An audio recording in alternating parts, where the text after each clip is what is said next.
What if I told you that the Atlanta Falcons are poised to surprise the NFL world once again on draft night, just like they did with Michael Penix Jr.?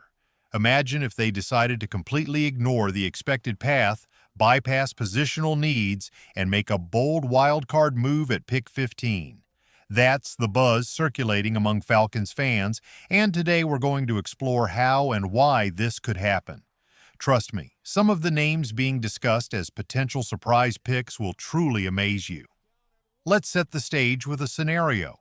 What if the four players most commonly linked to the Falcons, like Myles Murphy, Shamir Stewart, Jalen Carter, and Will Johnson, are all off the board when Atlanta is on the clock?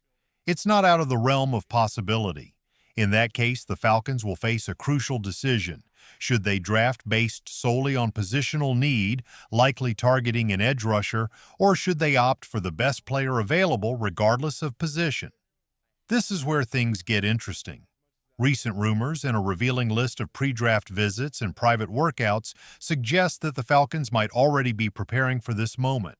One name that keeps coming up is Malaki Starks. If you've been following Georgia football, you know this name well. Starks has been a key player for the Bulldogs defense since he arrived on campus, serving as the on-field leader and starting 42 consecutive games. His durability alone makes him a standout in a sport where staying healthy is crucial. While he may not be the fastest safety, running a 4.5 in the 40-yard dash at 6 feet and 200 pounds, he possesses something even more valuable: football IQ. Coaches have compared him to Roquan Smith, highlighting his ability to line up all over the field, from deep safety to nickelback, and still produce impressive stats, including 6 career interceptions and 23 pass breakups. Sure, some might criticize him for allowing 453 yards in coverage last season, but when you're used as a versatile chess piece, you're bound to be caught in some tricky situations that aren't entirely your fault. In today's NFL, versatility is key, and Starks embodies that quality. In an era dominated by 3 receiver sets and high-powered passing offenses, he's the type of safety who doesn't just survive, he thrives. He can be plugged into various defensive packages without missing a beat. The Falcons have shown time and again that they're not afraid to go with the best player available, so if all 4 edge rushers are off the board, Malaki Starks becomes a very real option. But he's not the only intriguing prospect.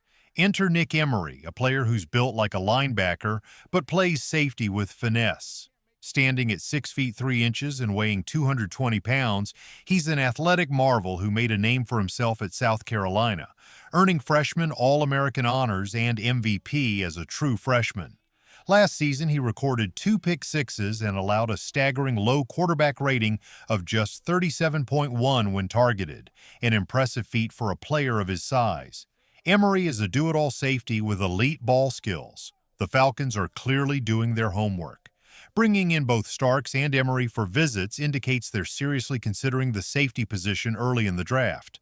The logic is sound. The edge rusher class is deep, and the Falcons could still find a starting caliber pass rusher in the second round. If the Falcons decide to wait on selecting a safety, they might be taking a significant risk. Nick Emery is widely regarded as the best safety in this draft class, and if they pass on him at pick 15, he may not be available when they pick again at 43. Still not convinced that the Falcons might go off script. Let's shift our focus to the offensive tackles that have caught the team's attention during the pre-draft process. Yes, offensive tackles.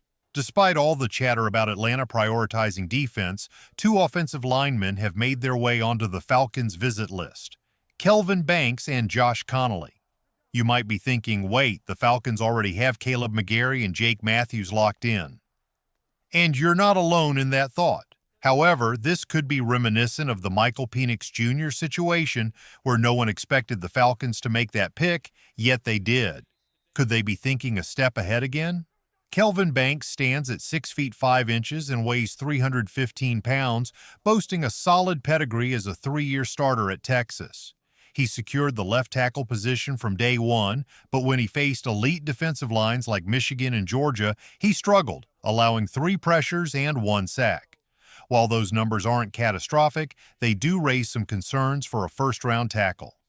Then there's Josh Connolly from Oregon. He's slightly smaller at 6 feet 4 inches and 311 pounds, but he has raw talent and untapped potential. He's viewed as a project with a high ceiling, but he likely won't be ready to start right away. That's not typically what teams look for with a top 15 pick, especially in a year when the tackle class isn't considered particularly strong. Still, the Falcons brought him in for a visit, indicating they have some level of interest. So why would they even consider drafting a tackle? Think about it. Michael Penix Jr. is a left-handed quarterback, which changes the entire dynamic of the offensive line. Suddenly, McGary becomes the blindside protector. Let's be honest, McGary has always been more reliable in the run game than in pass protection. If the Falcons want to safeguard their investment in Penix, building depth or even competition at the tackle position makes sense. But here's where it gets even more intriguing. There's one name that could be the ultimate wild card: Texas Longhorn wide receiver Matthew Golden. His rise through the draft boards has been nothing short of remarkable. At the start of the pre-draft process, he wasn't even on most analysts' top 25 lists. Mel Kiper didn't have him ranked in January, and Daniel Jeremiah had him at 22. Fast forward to April, and suddenly everyone is jumping on the hype train. Breeler now has him at 15, and Kiper has moved him all the way up to 15 as well. This isn't just smoke, it's a firestorm of momentum. Golden has quietly emerged as one of the most exciting offensive weapons in the draft. If the Falcons decide to go with the best player available and find Golden still on the board after their top defensive targets are gone, can we really be sure they won't make that move?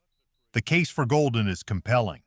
With Drake London as their X-receiver and Darnell Mooney thriving as a true Z receiver, now that he's no longer stuck in the slot like he was in Chicago, Golden could serve as a versatile WR3. He's the kind of player you can move around, using him in the slot, in the backfield, or on end-arounds and gadget plays. Think about how often the Falcons have tried to get creative with Drake London, moving him around in ways that haven't always worked out. Matthew Golden could be the player who changes that dynamic for the better. So, here's the big question for Falcons fans.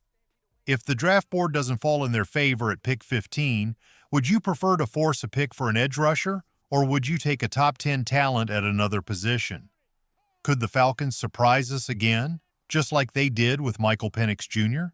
If you're still unsure, consider this. Golden isn't just a gadget player. He's projected to be an 8 to 10-year starter in the NFL, boasting elite traits and a skill set that aligns perfectly with the evolving nature of Atlanta's offense. If the defense isn't likely to make a significant leap from average to elite with a mid-round pick, why not go all in on offensive firepower? Imagine an offense featuring Golden alongside Penix, London, Darnell Mooney, and Bijan Robinson. That's a spectacle waiting to happen. So, Falcons Nation, what's the play? Are we going all in on defense even if it might not provide the best value? Or are you comfortable with the front office zigging while everyone else expects them to zag? Let us know your thoughts.